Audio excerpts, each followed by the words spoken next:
الحمد لله وكفى وسلام على عباده الذين اصطفى أما بعد فأعوذ بالله من الشيطان الرجيم بسم الله الرحمن الرحيم وإذ استسقى موسى لقومه فقلنا اضرب بعصاك الحجر فانفجرت منه 12 عينا قد علم كل أناس مشربهم كلوا واشربوا من رزق الله ولا تعثوا في الأرض مفسدين وإذ قلتم يا موسى لن نصبر على طعام واحد فادع لنا ربك يخرج لنا مما تنبت الأرض من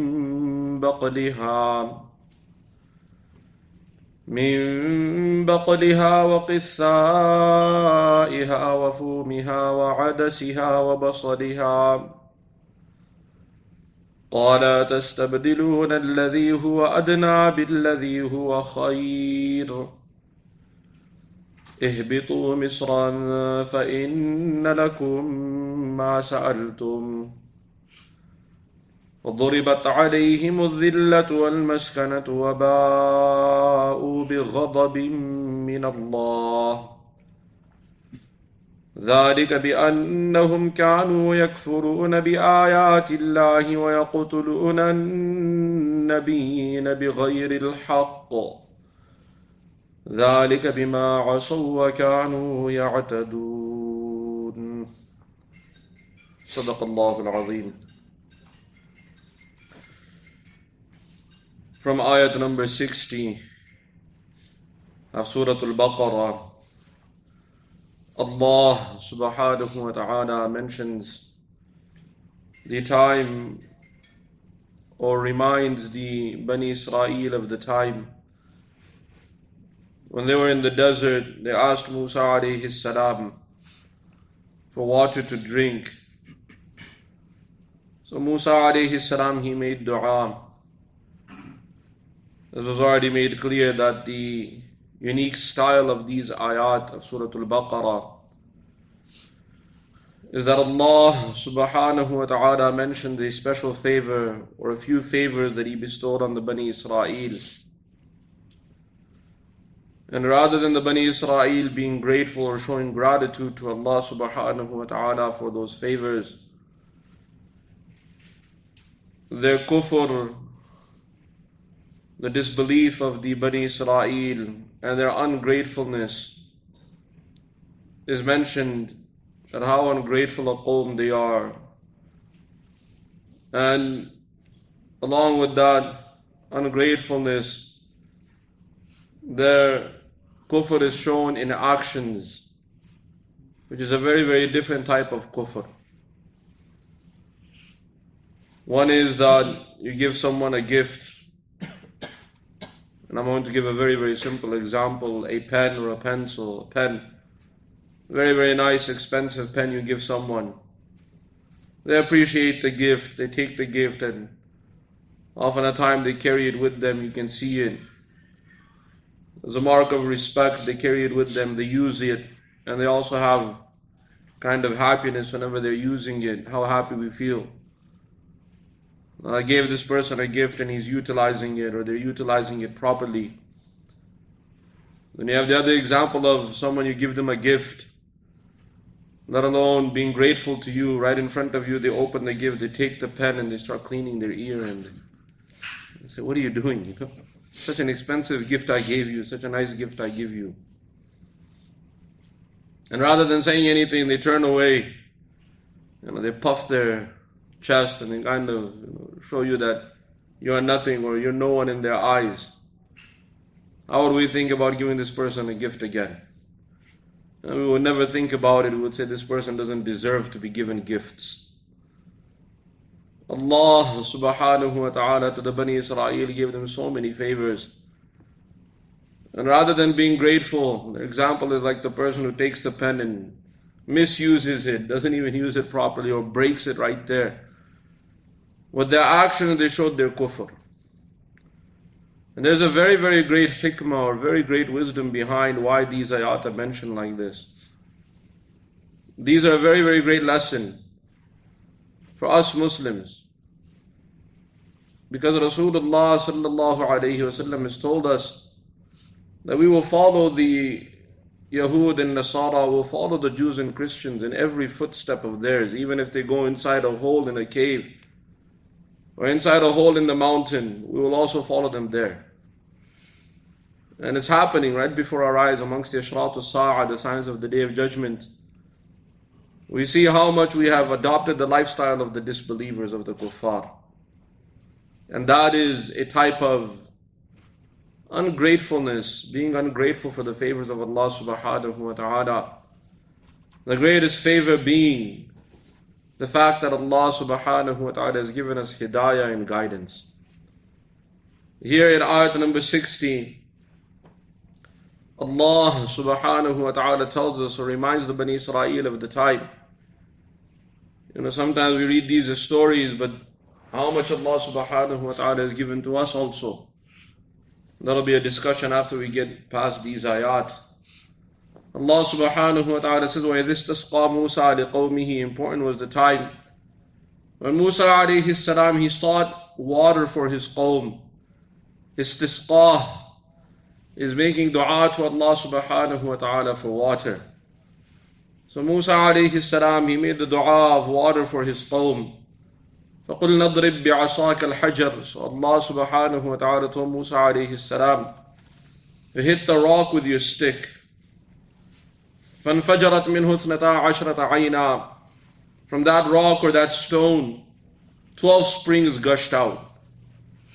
Because the nature of the Bani Israel, the nature of the Yahud or the Jews was that if one person from a different tribe, he drank from a spring, and that person was from another tribe, so they would not go and drink from that same spring after that person.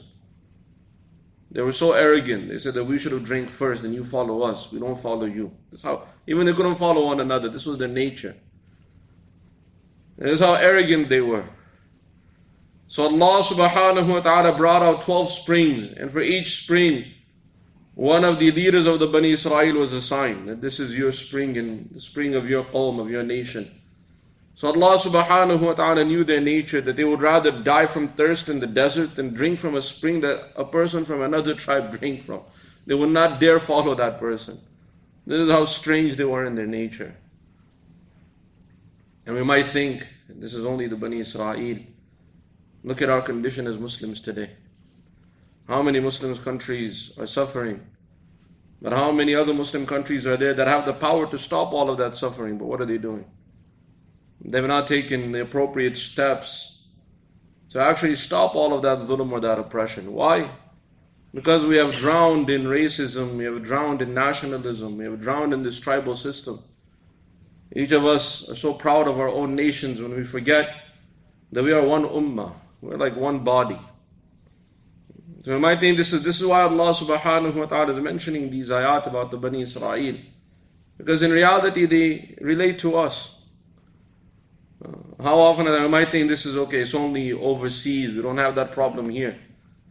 You'll be surprised what problems we have in our own masajid. It's becoming a very, very strange system. At least it used to be with the older generation that used to come to the masjid. The next generation, how many you see in the masajid? When that generation came here, they still stuck to their cultures. They stuck to their back home. Even though they build a new home here, they stuck to their back home.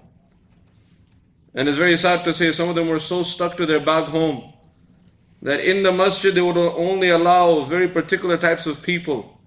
It's sad reality is happening even now. A particular type of people to be in the management of the masjid, or a particular type of group of people who are allowed to run the masjid or the affairs of the masajid. Anyone else, even if they were born in this country and raised in this country, they were always put to the side. You might be reading about the Bani Israel, which is a very, very great lesson for us also. So Allah subhanahu wa ta'ala says, فَانْفَجَرَتْ مِنْهُ اثْنَتَا عَشْرَةَ عَيْنًا. We brought out these 12 springs. قَدْ عَلِمَ كُلُّ أُنَاسٍ مَشْرَبَهُم. Each tribe and each person knew their own spring. And this is what is happening to us as well. We don't associate with people from another culture. We don't even think about it. Even though we live in this country, we visit the same masjid, the same masajid. In one masjid, we doubt people from other cultures. We have so much to say about them. You know, what they do in that country or what they do in that culture. We forget that we're all here as Muslims. This is the one thing that Rasulullah sallallahu alayhi wasallam was sent with, to remove this tribalism, to remove this racism.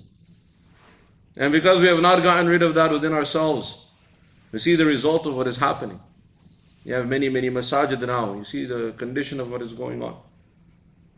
May Allah subhanahu wa ta'ala protect His masajid and keep them full. But the reality is that many of the first generation that came and ran the masajid, some of them passed away.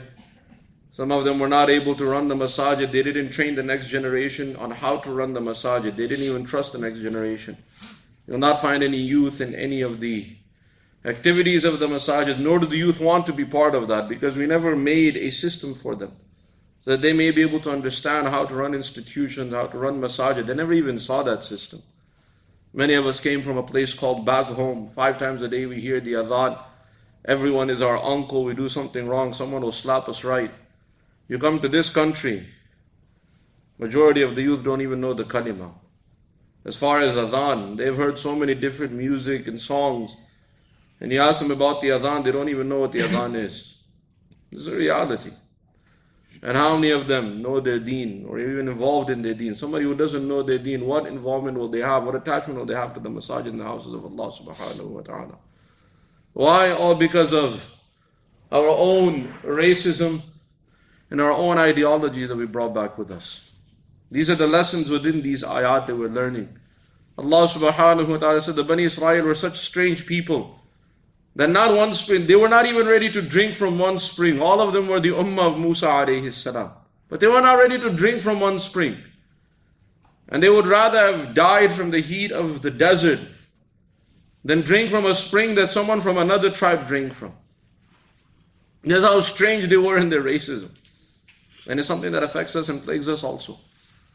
How often a time, even now, in our own masajid, well, you know, that is the Pakistani masjid, and that is the Indian masjid, and that is the Arab masjid, even amongst the Arab, that is the Lebanese masjid, and the Jordanian masjid, and that is the Bangladeshi masjid, that is the Indonesian masjid, that is the Turkish masjid, that is the Bosnian masjid. We know we don't have a masjid, we have that is the so-and-so masjid. It's a sad reality that we have to give titles to our masajid now. Subhanallah. And then if we go to the other masjid, for the sake of argument, and we live beside a masjid and we pray there, then we have so much to say about them. You know, if nothing else, do you know the sister side in that masjid? Brother, what were you doing in the sister side? I heard that the sister side is like this in that masjid. Subhanallah. We try to find fault with the masajid then. And it's a sad reality. So this is how strange the Bani Israel were. And unfortunately we're following in the same footsteps. And they were following Musa alayhi salam. And Allah subhanahu wa ta'ala, He knew their nature, that they'd rather die from thirst than drink from a spring that the leader of another tribe drank from. قَدْ عَلِمَ كُلُّ أُنَاسٍ مَشْرَبَهُم. So we gave them 12 springs. Each nation knew their own spring. And they were so protective of their springs, you know. Someone from another tribe came to drink from their spring, oh, you might wage war, you know, you start a war now. It's a sad reality. Allah subhanahu wa ta'ala then ordered them, كُلُوا وَاشْرَبُوا مِنْ رِزْقِ اللَّهِ وَلَا تَعْثَوْا فِي الْأَرْضِ مُفْسِدِينَ. Eat and drink from the favors of Allah subhanahu wa ta'ala, from the sustenance of Allah subhanahu wa ta'ala. And don't cause mischief in the land. Don't cause this warfare and this destruction that you're doing. Allah subhanahu wa ta'ala gave them for food man and salwa. For drink gave them 12 springs, special springs. It was very, very sweet, cold water, not regular water. A very, very special favors. They were seeing these favors of Allah subhanahu wa ta'ala. Then Allah subhanahu wa ta'ala mentions in ayat number 61, وَإِذْ قُلْتُمْ يَا مُوسَى لَن نَصْبِرَ عَلَىٰ طَعَامٍ وَاحِدٍ. And remember that time when you came to Musa alayhi salam, And he told Musa alayhi salam, لَن نَصْبِرَ عَلَىٰ طَعَامٍ وَاحِدٍ. We can't have patience with one kind of food forever, Man and salwa and water, what is this? We need something more. Rather than being grateful to Allah subhanahu wa ta'ala, rather than showing their gratitude, they came to Musa alayhi salam and said, we have a problem with this. This chicken biryani that we're eating every day, there's something wrong with this. Subhanallah. لَن نَصْبِرَ عَلَىٰ طَعَامٍ وَاحِدٍ. They said, Musa alayhi salam, we have a problem with this. We can't be patient with the one kind of food. فَادْعُ لَنَا رَبَّكَ. You make dua to your Rabb. What a strange statement. Rather than saying make dua to Allah, make dua to our Rabb, they told Musa alayhi salam, you make dua to your Rabb. This is the level of their iman. فَادْعُ لَنَا رَبَّكَ يُخْرِجْ لَنَا مِمَّا تُنْبِتُ الْأَرْضِ. Make dua to your Rabb that He brings us the produce of this earth. مِن بَقْلِهَا وَقِثَّائِهَا وَفُومِهَا وَعَدَسِهَا وَبَصَلِهَا. From the green herbs, these herbs of the earth. وَقِثَّائِهَا وَفُومِهَا. From the garlic of the earth and the lentil, the dal and the onions. We want these kind of tomatoes. We need these things, produce of this earth. We want these things. We can't have patience with this special kind of food that you're giving us. What Allah subhanahu wa ta'ala, what honor He was giving them and what they were asking for. قَالَ تَسْتَبْدِلُونَ الَّذِي هُوَ أَدْنَى بِالَّذِي هُوَ خَيْرٌ. Musa alayhi salam said, you people want to substitute the low-level things, the low-level food you're talking about, for the high-level food that Allah subhanahu wa ta'ala has given you.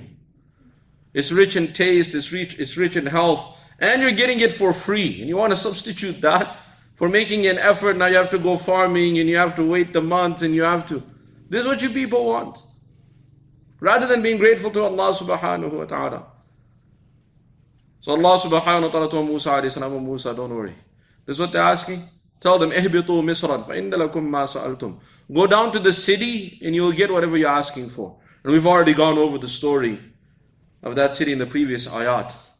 They were told to go down to Palestine. You have all the produce, all the whatever you want. The land there is very, very rich. The soil is very rich. Very easy for farming. Very nice place to do farming. And you can have whatever you're asking for. فَإِنَّ لَكُمْ مَا سَأَلْتُمْ. You have whatever you're asking for, these produce of the earth. But the reality was that they showed their kufr, as the ayat was already mentioned yesterday in detail. Allah subhanahu wa ta'ala says, because of that, وَضُرِبَتْ عَلَيْهِمُ الذِّلَّةُ وَالْمَسْكَنَةُ وَبَاءُوا بِغَضَبٍ مِّنَ اللَّهِ ذَلِكَ بِأَنَّهُمْ كَانُوا يَكْفُرُونَ بِآيَاتِ اللَّهِ وَيَقْتُلُونَ النَّبِيِّينَ بِغَيْرِ الْحَقِّ. These people, the Bani Israel, they did kufr with the ayat of Allah subhanahu wa ta'ala. They rejected the ayat of Allah subhanahu wa ta'ala. They were ungrateful for the favors of Allah subhanahu wa ta'ala. وَيَقْتُلُونَ النَّبِيِّينَ بِغَيْرِ الْحَقِّ. And they killed the prophets, the Anbiya alayhimus salam. They killed many, many, many prophets for no reason. Because of this, وَضُرِبَتْ عَلَيْهِمُ الذِّلَّةُ وَالْمَسْكَنَةُ. Because of that, they were struck with disgrace. وَالْمَسْكَنَةُ. They were struck with homelessness. They have no country. وَبَاءُوا بِغَضَبٍ مِّنَ اللَّهِ. And they were struck with anger and wrath from Allah subhanahu wa ta'ala. And it's not just today, or 100 years ago, or 1,000 years ago. Since that time, they were made homeless. Ibrahim alayhi salam, just to give you a very brief history. Ibrahim alayhi salam, he was born in Iraq. And there, when he gave da'wah to his qawm, they were not ready to listen.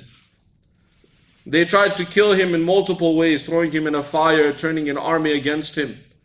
They were not able to kill him. And the people were not ready to listen. And his life was in danger. It finally came time that his life of his family was in danger. So Allah subhanahu wa ta'ala ordered Ibrahim alayhi salam to do hijrah to Palestine. He did not know where he was going. But Jibreel alayhi salam came and in different ways was telling him where to go. And he came to Palestine. He settled there. There Allah subhanahu wa ta'ala blessed him with children. First he had Ismail alayhi salam. Then he was told to migrate to Mecca to leave his family in the barren desert. When he came back, Allah subhanahu wa ta'ala gave him the glad tidings of another son, Ishaq alayhi salam. When Allah subhanahu wa ta'ala blessed him with the son Ishaq alayhi salam grew in front of him.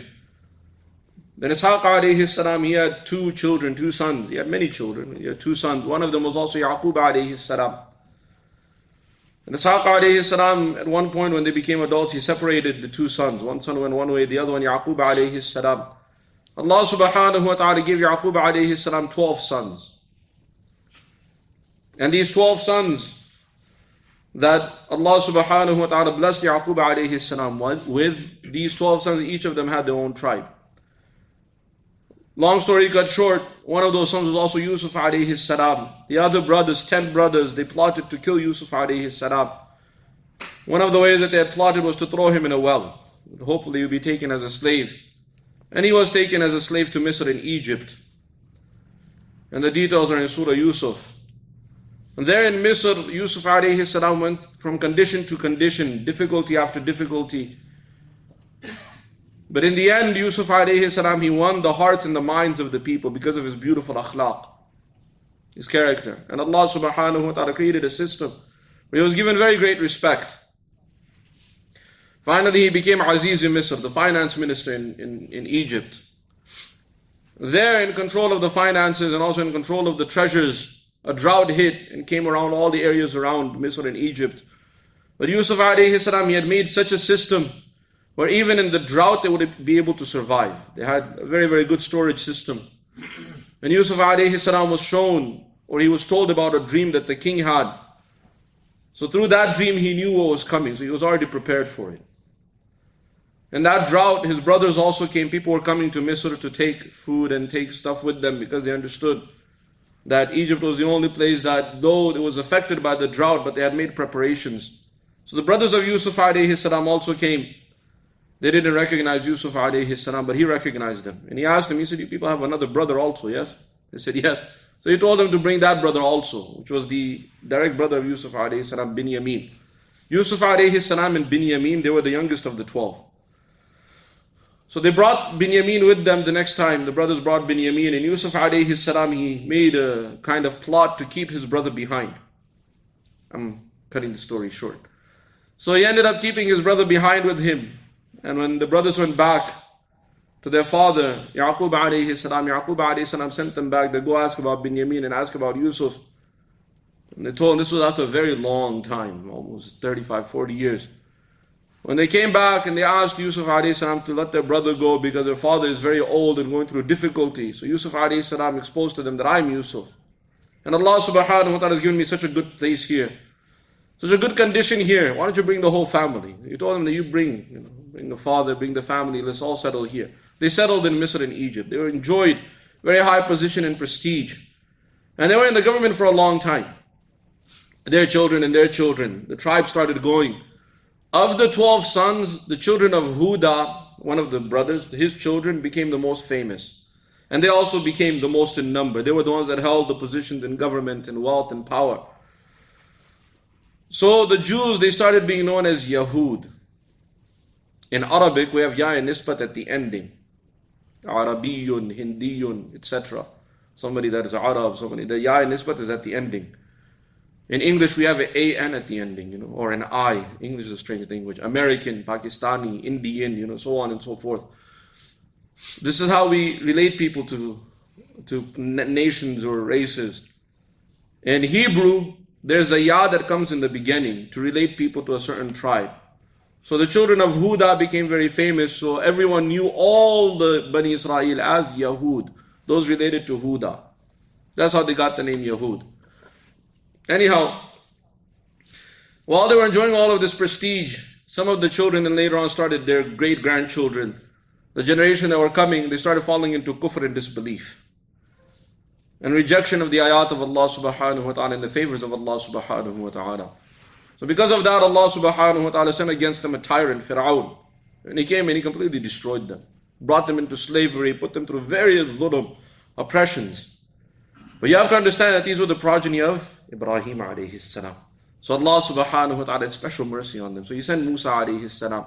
And he saved them from the oppression of Fir'aun. And now that they were saved from the oppression of Fir'aun, they were still wandering in the desert. Allah subhanahu wa ta'ala promised them they would go back to the land where Ibrahim alayhi salam lived and where he passed away. Which was where? Philistine. This is why Allah subhanahu wa ta'ala promised them victory if they go to Philistine. Because the qabr of Ibrahim alayhi salam is there. The grave of Ibrahim alayhi salam is there. The grave of Ishaq alayhi salam is there. So that was a very, very muqaddas land, a very, very blessed land. Their history started from there. So that is why they went back. Allah subhanahu wa ta'ala told them to go. But rather than being grateful to Allah subhanahu wa ta'ala, so many prophets were sent to them and they killed all of them. They killed so many prophets. When the Prophet would tell them, the Nabi would send to them and he would tell them not to involve in their kufr and their disbelief, they would kill the Nabi. And Allah subhanahu wa ta'ala would send more anbiya. They did not have any respect. They did not have any kind of qadr or respect or value for those anbiya. Then it's very easy for us to understand. Many things here we take for granted. How much we waste. How much water we waste. How much electricity we waste. Why? Because it's so free to us. How much comes? We don't sit there. You go to this place called back home. I like to say places. Our back home, we were born and raised here. Right? But for many, you go back home, electricity is only for a few hours. So everybody tries to get all their work done in those few hours. Yes, I visited back home once. My parents back home. Water is scarce. You have to be very, very careful how you waste it, how you use it. There's no idea of wasting, because you don't have that freedom. But the Bani Israel, the Anbiya alayhim salam, were coming to them like this, one Nabi after another, and they would kill them. They started killing them. So because of this killing of the Anbiya, Allah subhanahu wa ta'ala sent His wrath against them and disgrace against them. Allah subhanahu wa ta'ala says, وَضُرِبَتْ عَلَيْهِمُ الذِّلَّةِ They were struck with disgrace. وَالْمَسْكَنَةِ They were struck with homelessness. They lost their identity. They didn't have their home. وَبَاءُوا بِغَضَبٍ مِّنَ اللَّهِ And they were struck with the anger and wrath of Allah subhanahu wa ta'ala. And that's not that time. This is still Qiyamah, this will happen. You might think, oh, what about today? Do all the nations of the world really respect Him? You really think all the nations of the world respect Him? They used the Holocaust to earn the sympathy of the world. But now, that time is passing. You see how much respect the nations really have for them. You think the nations of the world are blind? The nations of the world don't see what dhulm they're doing? There was a time where you could hide it. Now with the media, mashallah, everything is recorded. Now the world is waking up. Even the very people that supported them at the time of whatever Hitler was doing to them, the very nation that supported them, the Allied nations, now you see, slowly, the ideas are changing. The ideologies are changing. People are starting to understand. And they're losing that respect that they had in the eyes of the people. So this ayah is very, very unique. But it's not just for the Bani Israel. We Muslims also. Amongst us Muslims. How many ulama have been killed? Because some group didn't agree with those ulama. Even in recent history. Some of the great ulama, muhaddithin. How many were killed in Syria? Some of the greatest muhaddithin, Hafiz al-Hadith even, they were killed. Such muhaddithin, they knew tens of thousands of ahadith. They were killed. This is happening. So it's not just the Bani Israel. Rasulullah sallallahu alayhi wa sallam has told us, al-ulama warathatul anbiya. The ulama, they're the heirs to the prophets. Why? Because they carry nubuwwat in their hearts and their chests. So you kill a alim of this nation, a proper alim, a scholar of this deen, scholar of this religion, a scholar from Islam. It's like you're disrespecting and killing a Nabi from the Bani Israel. So you have to be very, something, yes, it was about the Bani Israel. But today we wonder why we Muslims are where we are. What have we done to the ulama? Why? Because we just disagree with one qawl that an alim says. That scholar may say something against us or against our nation or against our ideas or against the way we think. And say, you know what? We don't like this guy anymore. What happens? And not one, not two. How many have been killed? Scholars and ulama who weren't involved in politics at all, who weren't involved in anything at all. They were just minding their own business. They were teaching Quran and Sunnah. And their masajid were bombed, their masajid were raided, and they were killed and slaughtered. How many? And who's doing this? You might think, oh, it's someone else. Go and see how many groups we have amongst us Muslims. Many of these groups that we have, If you check, there's not even one alim in those groups. There's not even one scholar. They're so misguided, so misled. This is what Rasulullah sallallahu alayhi wasallam told us, that amongst the signs of the Day of Judgment is that Allah subhanahu wa ta'ala yuqbadul ilm, that Allah subhanahu wa ta'ala will take away the knowledge with the deaths of ulama. It's happening. We're very, very close to the end times. May Allah subhanahu wa ta'ala save all of us and give all of us the tawfiq to understand His deen. وَمَا عَلَيْنَا إِلَّا الْبَلَاغُ. الحمد لله رب العالمين والصلاة والسلام على سيد المرسلين وعلى آله وأصحابه أجمعين. ربنا تقبل منا إنك أنت السميع العليم وتب علينا إنك أنت التواب الرحيم. اللهم نور قلوبنا بالقرآن وزين أخلاقنا بالقرآن ونجنا من النار بالقرآن وادخلنا في الجنة بالقرآن. اللهم اجعل القرآن لنا في الدنيا قرينا وفي القبر مونسا وعلى الصراط نورا وفي الجنة رفيقا ومن النار سترا وحجابا. ربنا آتنا في الدنيا حسنة وفي الآخرة حسنة وقنا عذاب النار. سبحان ربك رب العزة عما يصفون وسلام على المرسلين والحمد لله رب العالمين. سبحان الله.